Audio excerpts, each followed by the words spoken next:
Bonnie and Clyde, until death do us part. Two lovers dead on a country road, their bodies riddled with over 50 bullets each. A final, brutal end to America's most notorious criminal love affair. But what drove Bonnie Parker and Clyde Barrow down this blood-soaked path to destruction? And could their fate have been avoided? Or was their violent end written in the stars from the moment they first locked eyes? The Great Depression had America in its merciless grip. Dreams withered and hope faded. But for two young Texans, a different kind of American dream was about to unfold. One written in getaway cars, stolen cash, and ultimately, blood. January 1930. West Dallas. A chance meeting at a friend's home would ignite one of the most infamous criminal partnerships in American history. Bonnie Parker, barely 20, already married to a convicted murderer, craving excitement beyond her mundane existence. Clyde Barrow, a small-time thief with big ambitions and a magnetic charm that pulled Bonnie into his orbit. Their attraction was immediate and all-consuming. Within weeks they were inseparable, a dangerous love blooming in the most unlikely soil. But their romance would face an early test. Police arrived at Bonnie's mother's home, arresting Clyde for a string of local burglaries. The court showed no mercy, 14 years behind bars. Most relationships would have crumbled under such weight. Not this one. In a shocking display of devotion, Bonnie smuggled a gun to Clyde in McLennan County Jail. With cold determination, he used it to orchestrate his escape. For a brief, exhilarating moment, freedom was theirs, until authorities recaptured them in Ohio. Back in prison, facing an even longer sentence, Clyde made a desperate choice. Whether by his own hand or another's, 2 of his toes were severed, a gruesome bid to escape the brutal cotton field labor. The sacrifice left him with a permanent limp, and proved tragically unnecessary when the governor granted him parole just days later, February 1932. A free man, Clyde returned to Bonnie. Despite her mother's desperate warnings, despite brief attempts at honest work, the die was cast. The infamous Barrow Gang was born. What began as small-time robberies, gas stations, stores, banks, escalated with frightening speed. Their first murder occurred while Bonnie sat in jail, arrested after a botched prison break attempt. She won her freedom by claiming kidnapping, but rather than flee this dangerous life, she ran straight back into Clyde's arms. The killing continued. An undersheriff gunned down during a routine stop for public intoxication.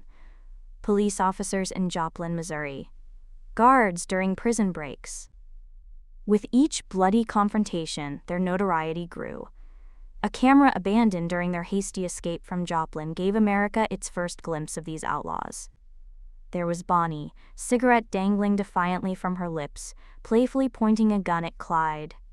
There was Clyde holding Bonnie in a lover's embrace, both looking carefree despite the mounting body count. These weren't hardened, hollow-eyed killers from the public imagination. They were young, attractive, in love. America, struggling through the bleakest years of the Depression, found itself captivated. Newspapers couldn't print stories about them fast enough. Bonnie's poetry, found at crime scenes, romanticized their exploits.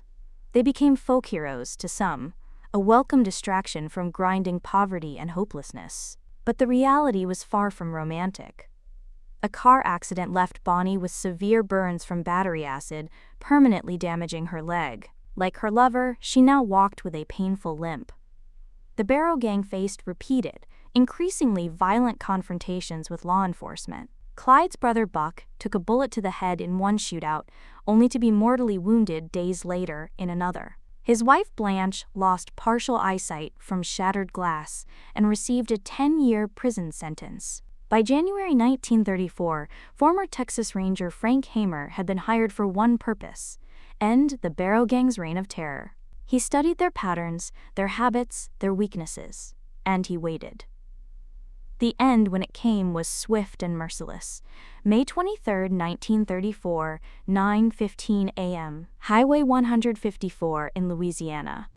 Acting on information from the family of gang member Henry Methvin, Hamer and his posse concealed themselves in the dense brush alongside the rural road. They knew Bonnie and Clyde would be passing through.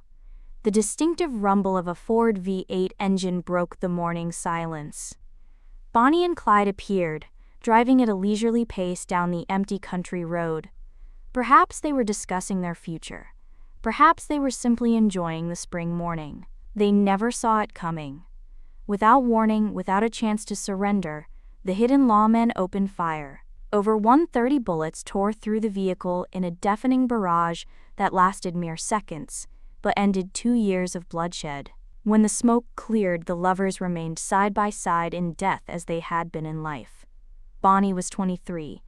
Clyde was 25. Word spread like wildfire. Thousands flocked to see their bullet-riddled car. Souvenir hunters descended, trying to collect blood-stained clothing, broken glass, even attempting to cut off Clyde's trigger finger and ear before authorities intervened. Their separate funerals drew crowds of over 20,000 each, turning their final journeys into macabre spectacles. Even in death, Bonnie's mother refused to let her daughter rest beside Clyde, the man she blamed for leading her astray. Today, their graves remain separate, a physical symbol of a union that society, law enforcement, and their own families tried desperately to sever. Yet their story endures, a dark romance that continues to fascinate nearly a century later. Two young lovers who chose each other over everything, over law, over morality, over life itself. Their devotion never wavered, even as the bullets flew and the noose tightened. In their own twisted way, they remained faithful to their promise, till death did they part. This is DeepSoul Radio, bringing you the darkest corners of American crime history. What do you believe happened here? Was it a simple case of criminal justice, or was there ambush and execution? Share your theory in the comments, and don't forget to subscribe to DeepSoul Radio for more chilling cases like this.